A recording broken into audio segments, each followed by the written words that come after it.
Palavra da Verdade, com Hernandes Dias Lopes. Eu quero compartilhar com vocês hoje o Salmo 139. Peço que você abra sua Bíblia comigo nesse texto. Salmo 139.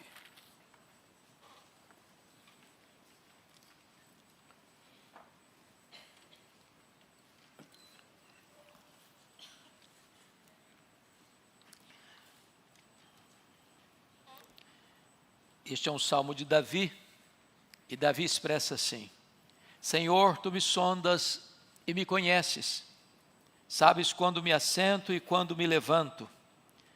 De longe penetras os meus pensamentos, esquadrinhas o meu andar e o meu deitar, e conheces todos os meus caminhos. Ainda a palavra me não chegou à língua, e tu, Senhor, já a conheces toda. Tu me cercas por trás e por diante, e sobre mim pões a mão. Tal conhecimento é maravilhoso demais para mim, é sobremodo elevado, não o posso atingir. Para onde me ausentarei do teu espírito? Para onde fugirei da tua face? Se subo aos céus, lá estás. Se faço a minha cama no mais profundo abismo, lá estás também.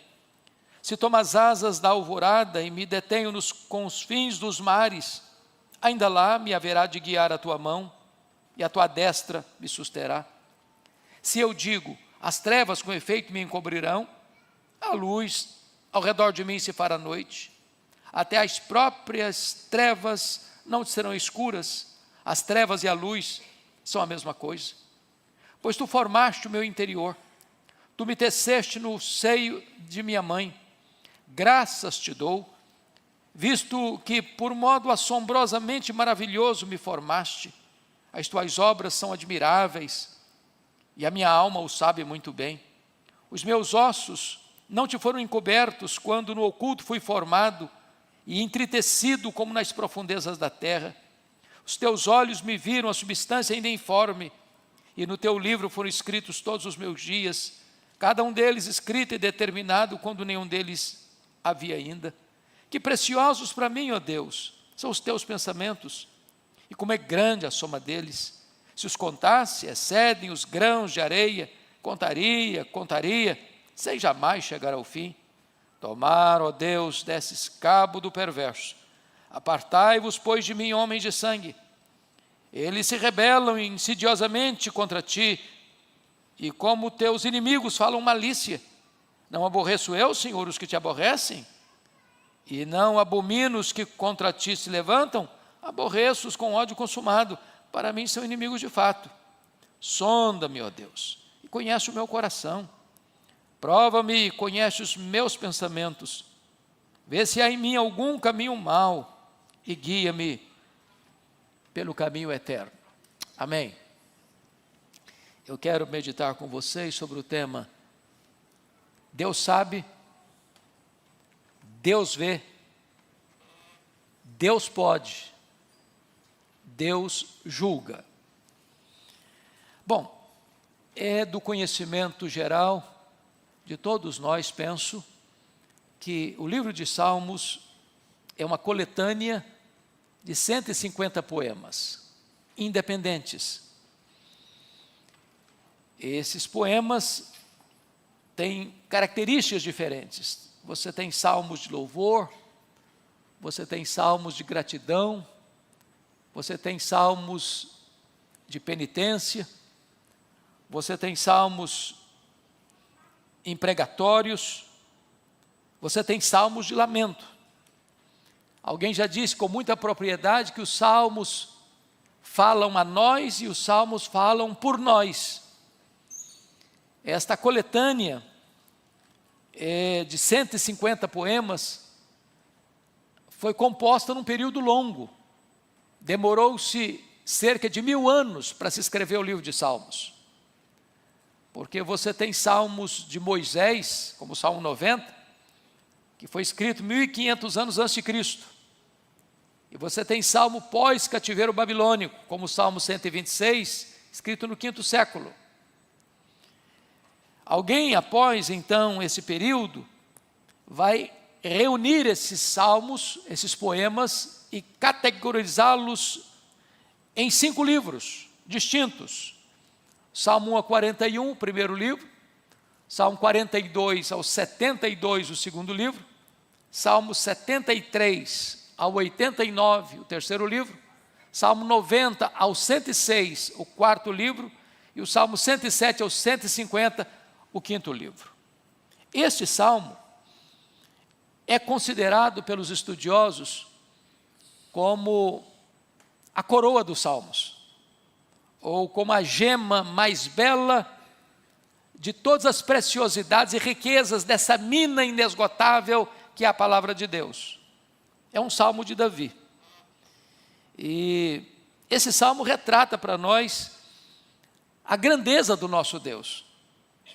Este Deus que é onisciente, este Deus que é onipresente, este Deus que é onipotente, este Deus que vai julgar todos os homens, este Deus que é inescapável, este Deus que está, de certa forma, encurralando a todos nós, a ponto de nenhum de nós aqui poder viver fora do seu olhar, fora da sua presença, fora do seu poder e fora do seu julgamento. Então eu gostaria de olhar com vocês essa peça belíssima, escrita por Davi, inspirado pelo Espírito Santo de Deus. E a primeira verdade que Davi apresenta aqui dos versos 1 a 6, é que Deus tudo sabe. Ele retrata para nós aqui a onisciência de Deus. E ele começa dizendo que Deus nos sonda e que Deus nos conhece. Tu me sondas e me conheces. A ideia de sondar é de conhecer algo que não está à flor da pele, que não é notório, que não é público, que não está ao alcance do olhar comum. Nós nos conhecemos uns aos outros de forma rasa, epidérmica, superficial. Na verdade, nem nós nos conhecemos exaustivamente. Nós não conhecemos a nós mesmos. Os gregos estavam errados quando diziam, conhece-te a ti mesmo. Mas Deus nos sonda. Deus nos conhece. Conhece por fora, conhece por dentro. Conhece publicamente, conhece secretamente. Conhece o que é revelado e conhece o que é oculto. Não há nada na nossa vida que Deus não conheça exaustivamente, completamente, absolutamente. Ele sabe tudo, Ele conhece, Ele sonda. Mas em segundo lugar, diz o texto no verso 2 que Ele conhece todos os nossos movimentos. Sabes quando me assento e quando me levanto. A ideia aqui é que Deus conhece a fase passiva do assentar e conhece a fase ativa do levantar. Ou seja, a dinâmica da vida está incluída aqui, é levantar e assentar, é assentar e levantar. Ou seja, não há nada que Deus não conheça da sua vida, mesmo quando você está descansando, mesmo quando você está trabalhando. Não há setor da sua vida que Deus não investigue exaustivamente. Você está encurralado por Deus. Quando você levanta, Ele está do seu lado. Quando você vai, Ele está do seu lado. Quando você volta, Ele está do seu lado. Quando você trabalha, Ele está do seu lado. Quando você descansa, Ele está do seu lado. Não há forma de você fugir dEle. Ele sabe tudo.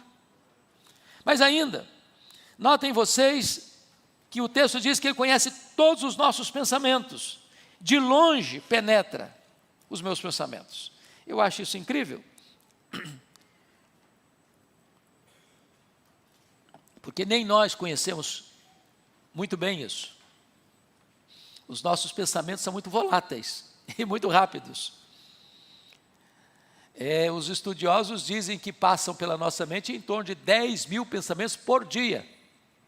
Se você me perguntar o que eu pensei ontem, eu não sei te dizer. Pelo menos eu não sei dizer todos os pensamentos que eu tive ontem. Nem que eu tive hoje. Mas Deus conhece todos os nossos pensamentos de longe. Eu nem pensei ainda, já sabe. O que Davi quer mostrar para nós é que dentro do campo da onisciência de Deus, não há nada em nós que esteja fora do alcance do conhecimento de Deus. Não tem como você escapar desse conhecimento. Você está encurralado por esse Deus que tudo sabe, que tudo conhece. Pensamentos bons, pensamentos ruins, pensamentos limpos, pensamentos sujos, pensamentos que você gostaria de ver publicados, pensamentos que você pagaria tudo para não ser revelado. Deus conhece. O que mais me espanta nesse conhecimento de Deus é que Ele, apesar de me conhecer tão exaustivamente assim, Ele ainda me ama. Apesar de conhecer você como de fato você é, e não como você aparenta ser, ainda Ele ama você. Mas prossigamos. No verso 3 ele diz: esquadrinhas o meu andar e o meu deitar, e conheces todos os meus caminhos. E a ideia novamente de esquadrinhar é a ideia de sondar. Esquadrinhar é ir lá fundo, lá no âmago, lá nas áreas mais escuras ou escondidas. É como se Deus abrisse todas as gavetas secretas, todos os arquivos secretos, como se não houvesse de fato nenhuma área da nossa vida que não estivesse sendo devassada, descoberta, conhecida, examinada, perscrutada pelo conhecimento de Deus. Todos os meus caminhos, não alguns deles, caminhos retos, caminhos tortos, caminhos largos, caminhos estreitos, conhece tudo. Mas quando você avança, veja você, versículo 4, ele diz assim: ainda a palavra me não chegou à língua, e tu, Senhor, já a conhece toda. Os estudiosos da oratória dizem que qualquer pessoa que fala em público, ela tem no seu inconsciente 8 palavras no gatilho. Quando você profere uma palavra, o seu inconsciente já enfileira mais 8, que vão ser faladas, que não foram proferidas, que vão ser apresentadas. Porque se não for assim, você não teria fluxo de ideias. Suas ideias ficariam obscuras, você tropeçaria, você gaguejaria. O que é maravilhoso é que Deus conhece as palavras que eu profiro, Deus conhece as palavras que estão no gatilho do meu inconsciente. Não há palavra que saia da minha boca ou que esteja ainda guardada dentro da minha boca que Deus não conheça. Mas mais, a Bíblia chega a dizer também que nós vamos dar conta no dia do juízo por todas as palavras frívolas que proferimos. Eu acho isso impressionante, porque qualquer de nós, se for interrogado nesta noite, você se lembra o que você falou em dezembro do ano passado? Lembramos de algumas coisas, mas de todas não, óbvio. Nosso arquivo, nosso HD não é tão grande assim. Mas no arquivo de Deus, nos anais do tribunal de Deus, não há sequer uma palavra que você vai proferir que não esteja apenas guardada, mas registrada para o julgamento no último dia.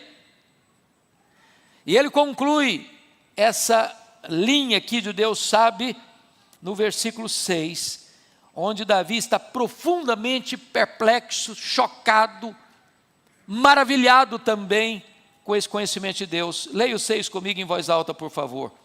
Tal conhecimento é maravilhoso demais para mim, é sobremodo elevado, não o posso atingir. É verdade, o que Deus sabe eu não consigo saber, porque Deus, por ser um ser soberano e ter atributos que só Ele tem, como da onisciência, da onipresença, da onipotência, tão claramente delineados nesse salmo, vão para muito além da minha capacidade de entender. Se eu pudesse entender Deus, Ele seria limitado, porque eu sou um ser limitado. Um ser limitado não pode compreender o ilimitado.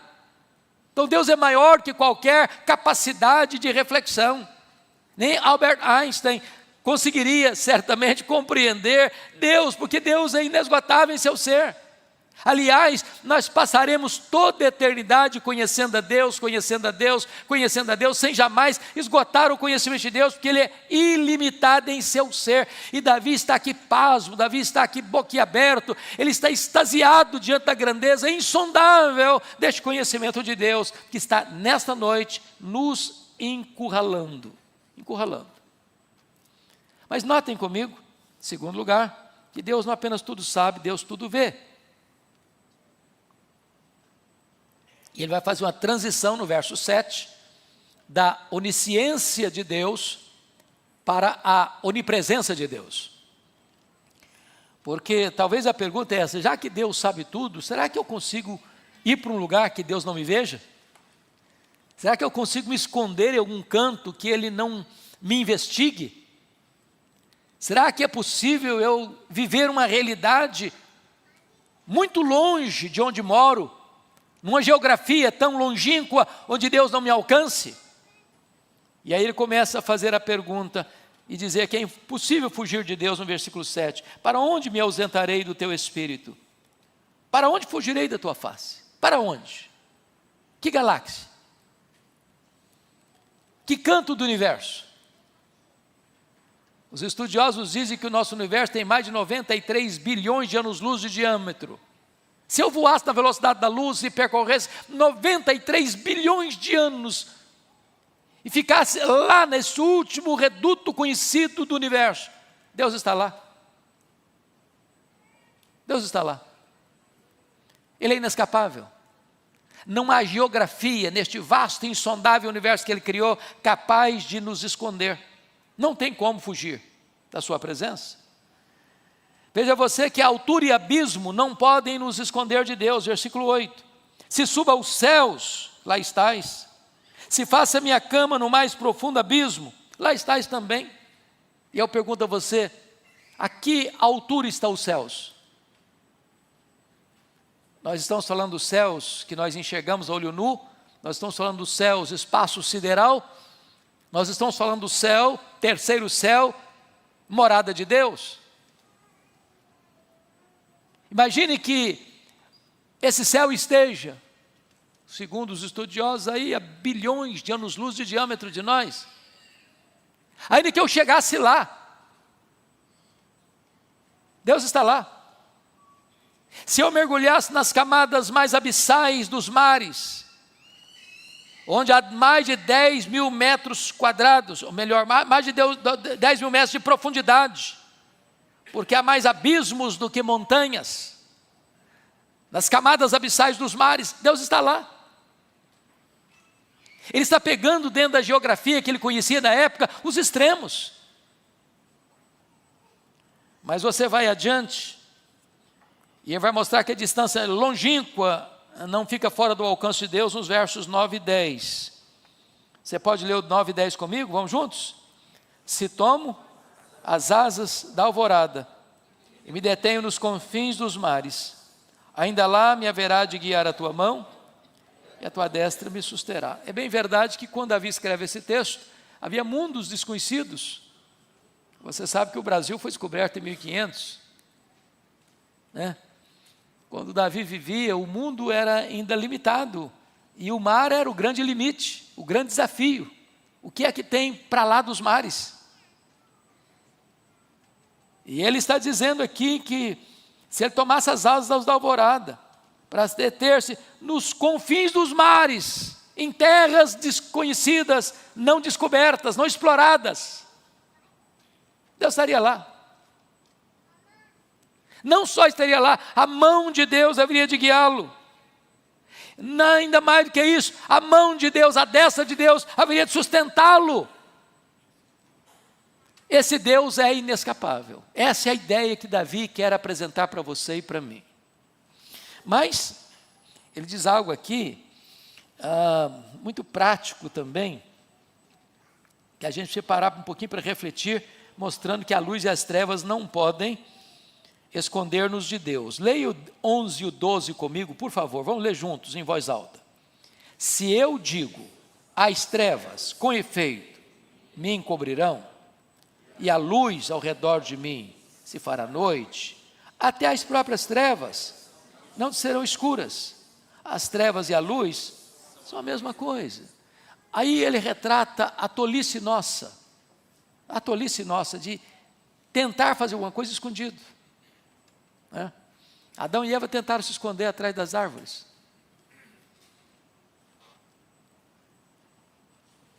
O Caim matou o seu irmão Abel e achou que tinha cometido um crime perfeito, que ninguém ia descobrir. O Acã roubou objetos que não deveria pôr a mão, escondeu na sua tenda e achou que estava tudo resolvido. O Davi mandou chamar Batseba e entrou para a suíte real, imperial, fechou a porta, achou que estava tudo pronto, ninguém viu, ninguém descobriu. E a tolice de pensar que ao fechar a porta você se escondeu, ou apagar a luz você se escondeu, ao cometer um erro, um deslize, um pecado, um crime, e esconder dos olhos e das testemunhas humanas, está resolvido? Não. Alguma coisa que é feita em secreta na terra é um escândalo público no céu. Deus tudo vê, Deus tudo conhece, Deus tudo sonda. Para Ele, luz e trevas é a mesma coisa. Se apaga a luz, eu não vejo. Se apagar a luz, Deus está vendo que Ele é luz. Nada está oculto diante dos seus olhos. Ele tudo conhece, Ele tudo vê. Mas notem comigo que agora Davi vai fazer uma terceira transição. Ele vai fazer a transição agora da onipresença de Deus para a onipotência de Deus. A partir do versículo de número 13. E ele vai mostrar que esse Deus que é onisciente, que sabe tudo, esse Deus que é onipresente, está em todo lugar, é o Deus que tudo pode, porque Ele é onipotente. E como é que ele destaca a onipotência de Deus? Veja com você, primeiramente, que ele diz que Deus nos formou, versículo 13, pois tu formaste o meu interior, tu me teceste no seio da minha mãe. E eu queria só parar para pensar um pouquinho aqui, porque essa é uma matéria hoje em discussão no mundo atual. Inclusive quando se discute hoje nas casas legislativas e às vezes até nas cortes egrégias do nosso país, essa questão de permitir o aborto e até quando permite, até a terceira semana, até quando começa, é uma discussão que está aí em pauta, dos juristas, dos legisladores, dos médicos. E para Davi, a vida começa verdadeiramente na concepção. Muitos estão dizendo que um zigoto, um embrião, um feto é uma massa humana. Não, à luz da palavra de Deus, é uma pessoa humana. Veja você que Davi está sendo tratado aqui como uma personalidade, como uma pessoa. Ainda quando era uma massa informe, ainda quando não era um corpo plenamente formado. Mas Deus o tratava como um ser humano. Isso é maravilhoso, irmãos, porque o corpo humano é algo de uma beleza, de uma complexidade tão grande, que Rivalico Dominico disse que o corpo humano é uma espécie de galáxia viva. Você é um ser tão complexo quanto uma galáxia. Marshall Nirenberg diz que você tem cerca de 60 trilhões de células vivas no seu corpo. E em cada uma dessas células você tem 1,70 m de fita DNA, onde estão gravados e computadorizados todos os seus dados genéticos. Se você espichar essa fita do seu corpo, a fita DNA, você tem 102 trilhões de metros de fita DNA. Você tem 102 bilhões de quilômetros de fita DNA no seu corpo. O seu corpo é algo extraordinário, magnífico, maravilhoso. E é exatamente isso que ele está dizendo. Tu formaste o meu interior e me teceste no seio da minha mãe. A complexidade da vida. Então, a vida não pode ser banalizada. Você não pode considerar um ser que ainda não nasceu como uma pessoa, há algum tempo, se referindo a isso, diz que o feto é como uma verruga pestilenta que a mãe pode e deve arrancar do seu corpo se ela não o quer. Não é assim que a Bíblia entende, não é assim que a Bíblia ensina, não é assim que a ciência e que a biologia ensina. A vida começa verdadeiramente na concepção. Então, esse texto aqui é um texto que não apoia a ideia do aborto, que é contrário à ideia do aborto, porque é exatamente que mostra que Deus é o autor da vida, e o autor da vida desde a sua concepção. Mas vejam vocês, que Deus não nos trata como um ser humano, aliás, Deus nos trata como um ser humano, já na fase embrionária da vida. Olha o versículo 15 e 16, parte A comigo. Pode ler comigo? Vamos juntos? Os meus ossos te foram encobertos, quando no oculto fui formado, e entretecido nas profundezas da terra. Os teus olhos me viram a substância ainda informe, e no teu livro foram escritos todos os meus dias, cada um deles escrito e determinado, quando nenhum deles havia ainda. Então vamos parar um pouquinho nessa parte inicial, né? A ideia é de que não importa o período da vida, se na fase da concepção, como um zigoto, como um embrião, como um feto, como um recém-nascido, como um bebê, não importa a fase, é um ser humano, tratado por Deus como tal. E Davi ilustra o poder de Deus nesta maneira tão assombrosamente maravilhosa, como Deus nos entreteceu no ventre da nossa mãe. Eu me lembro, e até fui às lágrimas, eu confesso, no dia que eu e o Edson, pai da Renata, fomos ao médico, e ele nos mostrou, ele disse: está vendo esse pontinho? Parecia um ciscozinho, um pontinho bem pequenininho quase, que não dava para ver.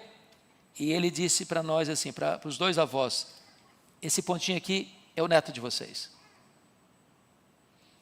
E as lágrimas começaram a rolar, a emoção veio, porque o que veio à minha mente: meu Deus, como o Senhor é maravilhoso, nesse pontinho aí, que eu quase não enxergo, está toda a potencialidade da vida, está toda a potencialidade de um ser humano pleno. E desse pontinho aí Deus vai desenvolvendo e desenvolvendo e desenvolvendo, e em 9 meses nasce um bebê, belíssimo, com todos os seus órgãos feitos. Isso é um destaque do poder de Deus, do quanto esse Deus é poderoso. Mas agora, olha comigo o verso 16b, que nós já chegamos a ler, quando ele trabalha que esse conhecimento de Deus, essa presença de Deus e esse poder de Deus, não é encerrado ali na formulação do corpo humano, mas também dos dias pela frente. Porque está escrito assim: e no teu livro foram escritos todos os meus dias, cada um deles escrito e determinado, quando nenhum deles havia ainda. Obviamente, isso não faz de Deus o agente moral das nossas más escolhas. Ninguém tem, à luz desse versículo, direito: não, eu fiz bobagem, eu estraguei minha vida, eu arruinei minha vida, eu joguei minha vida fora, joguei minha vida no lata do lixo, porque os meus dias já estavam escritos e determinados, eu não conseguia sair disso. Pronto, Deus é o responsável por isso. A mesma Bíblia que ensina para nós a presciência divina, também ensina para nós a responsabilidade humana, e o fato de Deus saber não significa que o homem não é responsável pelas suas escolhas, pelas suas decisões. E é por isso que a Bíblia está cheia de exortações e orientações para nós levarmos Deus a sério, para nós honrarmos a Deus, para nós obedecermos a Deus, para nós olharmos a vida dentro da perspectiva de Deus e experimentarmos o melhor desta terra para nós. Mas o fato é, Deus está no controle de todo o universo, Deus está no controle da sua vida, desde aquele pontinhozinho que você quase não enxerga. Ali está a vida, ali se desenrola a vida a partir dali. todos os seus dias estão debaixo do conhecimento deste Deus Todo-Poderoso. Então, qual a conclusão de Davi, mais uma vez? É ficar extasiado. Olha comigo, por favor, a partir do versículo 17 e 18. Vamos ler o 17 e 18? Vamos lá? Que preciosos para mim, ó Deus, são os teus pensamentos. Como é grande a soma deles. Se os contasse, excedem os grãos de areia. Contaria, sem jamais chegar ao fim. Veja você que ele está fazendo a mesma conclusão do verso 6. No verso 6, depois de contar para nós sobre a onisciência de Deus, ele desabotou a sua alma para exaltar a Deus nesses termos: tal conhecimento é maravilhoso demais para mim, é sobremodo elevado, não posso atingir. É o mesmo sentimento agora, diante da onipotência de Deus, versículo 17 e 18. Que preciosos para mim, ó Deus, são os teus pensamentos, como é grande a soma deles. Quem pode contar os pensamentos de Deus? Davi tentou fazê-lo, contaria, sem jamais chegar ao fim. E ele usa uma expressão: excede os grãos de areia. A Bíblia usa muito essa expressão, grãos de areia e estrelas dos céus, né? São as duas formas incontáveis que a Bíblia usa para ilustrar uma coisa muito grande. Às vezes se usa figura hiperbólica, como a areia do mar, como as estrelas dos céus. E ele está usando essa expressão aqui para retratar para nós quão grande, quão magnífico são os pensamentos de Deus. Bom, mas agora ele vai levar-nos à conclusão, quando ele, a partir do verso 19 ao 22, esse Deus que tudo sabe, que tudo vê, que tudo pode, esse Deus que é onisciente, é onipresente, é onipotente, é o Deus que julga. Que julga.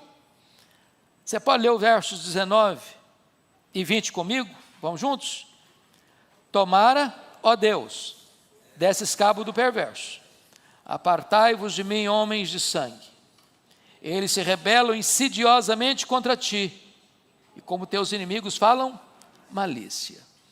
O que Davi quer apresentar para nós é que a rebeldia contra Deus é uma consumada insensatez. Porque se Deus é o que ele está dizendo que ele é, e Deus é mesmo,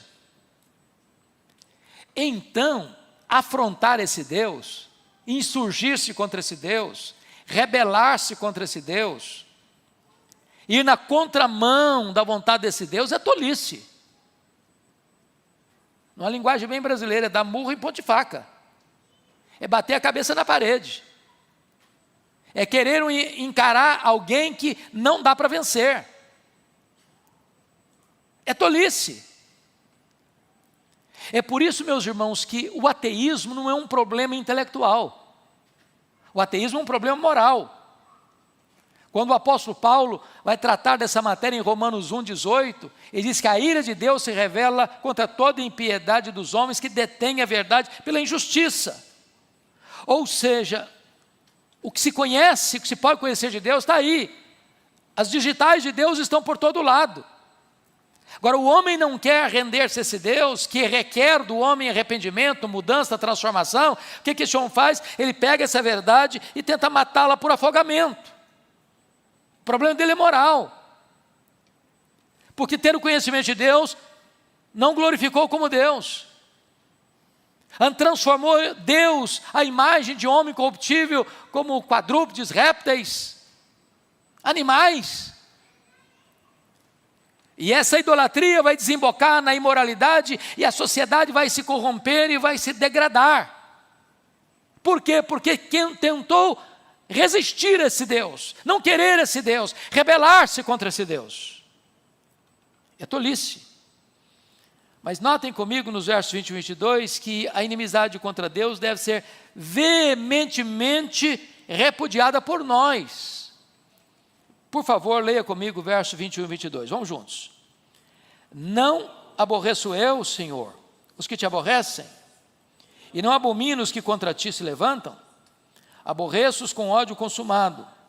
Para mim são inimigos de fato. Bom, há duas coisas aqui que eu preciso pontuar. O que Davi está dizendo aqui não é que você não vai amar o seu inimigo. A Bíblia nos ensina a amar os nossos inimigos, orar por eles. O que Davi está mostrando aqui para nós é que você não pode ser um ser amoral, ponto neutro, coluna do meio, sem definir o que você acha, você crê. Você não pode aplaudir o erro, você não pode se deleitar no erro, você não pode ter aceitação passiva daquilo que afronta Deus. Aquilo que afronta Deus deveria afrontar-nos também. Aquilo que desonra Deus deveria ferir-nos também. O que Davi está dizendo é que ele não pode se deleitar naquilo que está desonrando a Deus, afrontando a Deus, zombando de Deus. E numa sociedade, irmãos, pluralista, numa sociedade da ditadura do relativismo, numa sociedade que não tolera princípios de valores absolutos, numa sociedade que escarnece da virtude e aplaude o vício, a igreja precisa ter esse sentimento da santidade de Deus e resistir o que é mal, e não aplaudir o que é mal, e não concordar com o que é mal, e não dar aceitação passiva ao que é mal, não se conformar com este século. É isso que Davi está claramente pontuando aqui. Bom, mas vamos então à conclusão do texto. Porque, se vocês notaram, a ideia que Davi quer passar é que nós estamos encurralados por Deus. Deus sabe tudo, Deus está em todo lugar, Deus tudo pode, e Deus a todos julga. Davi, como é que conclui esse salmo? Ele conclui esse salmo dizendo que nós estamos encurralados pelos nossos próprios pecados. Veja comigo os versos 23 e 24. Vamos ler juntos, por favor? Sonda-me, ó Deus, e conhece o meu coração. Prova-me e conhece os meus pensamentos. Vê se há em mim algum caminho mau e guia-me pelo caminho eterno. Esse homem volta a uma autorreflexão. Ele volta a uma introspecção. Ele volta a fazer uma viagem rumo ao seu interior. Não para ficar perdido nos labirintos da própria alma. Ele vem em oração pedindo: meu Deus, me sonda, Senhor. Conhece o meu coração. Põe no teu cadinho. Prova-me. Conhece os meus pensamentos, Senhor. Agora não está querendo fugir, não. Agora não está querendo escapar, não. Agora não está querendo ir para um lugar que acha que Deus não esteja, como Jonas tentou fazê-lo ao fugir para Tarsis. Agora ele está pedindo: Deus, agora eu quero mesmo que o Senhor venha, que o Senhor me conheça mesmo, que o Senhor me sonde mesmo, que o Senhor me investigue mesmo. Agora eu preciso disso mesmo. E agora vai fazer um pedido para Deus: ó Senhor, então vê se há em mim algum caminho mau e guia-me pelo caminho eterno. Ele está dizendo: eu não tenho condições de me avaliar, eu não tenho condições de me sondar, eu não tenho condições de ser a minha própria resposta, a minha própria solução. Então Deus venha, me sonda, me conhece e me guia, Senhor, pelo caminho certo, pelo caminho eterno. Esse é o desafio da palavra de Deus para você e para mim nessa noite. Porque há duas coisas, irmãos, que podem nos levar e nos colocar com a boca no pó. A primeira delas é conhecer a Deus. A segunda delas é conhecer a nós mesmos. Ninguém pode ficar de nariz empinado se conhece a Deus. Até os serafins cobrem o rosto diante dele. E ninguém pode ficar de nariz empinado se conhece a si mesmo. Só um louco. Só um fariseu. Mas se você sabe quem é você tem plena consciência que você carece desesperadamente da graça de Deus na sua vida. Nós vamos orar e pedir que Deus nos sonde e que Deus nos guie pelo caminho eterno, pelo caminho da verdade, pelo caminho da justiça. Curva a sua fronte, vamos orar. Receba, Deus, a nossa gratidão pela tua palavra. Palavra bendita, palavra eterna.